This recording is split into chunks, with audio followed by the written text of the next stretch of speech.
కేసీఆర్ గారి వ్యాఖ్యలతో రేవంత్ రెడ్డి తెలంగాణ ద్రోహిగా నిన్న స్పష్టంగా రాష్ట్ర ప్రజల ముందు కేసీఆర్ గారు నిలబెట్టారు.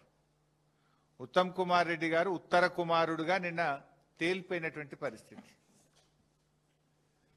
ఇప్పుడు అనేక అంశాలు మాట్లాడారు నిన్న కేసీఆర్ గారు. అరే మేమున్నప్పుడు ఫస్ట్ క్యాబినెట్లోనే 2,000 రూపాయల పెన్షన్ ఇస్తామంటే ఇచ్చి చూపినాం. మరి నీ 4,000 పెన్షన్ ఎందుకు ఇస్తలేవు? ప్రజలకు బాండ్ పేపర్ మీద రాసిచ్చినావు కదా, గ్యారంటీ కార్డు ఇచ్చినావు కదా, 2 ఏళ్ళు అయిపోయింది, 4,000 పెన్షన్ ఏమైందని కేసీఆర్ గారు అడిగారు. దానికి సమాధానం చెప్పిందా మీరు? ఎందుకు ఆ చిల్లర మాట్లాడుతున్నారు?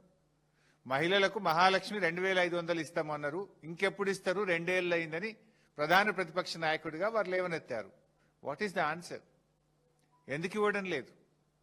కాంగ్రెస్ పార్టీకి అపారమైన అనుభవం ఉన్నది, నిధులు ఎలా సమీకరించాలో ఎలా ఇవ్వాలో మాకు బాగా తెలుసని ఎన్నికల ముందు చెప్పింది కదా. ఏమైంది మీ అనుభవం? మీ అనుభవం అంతా దోపిడీకి, కమిషన్లకు, వాటాలకు, లూటీలకే సరిపోతుందా?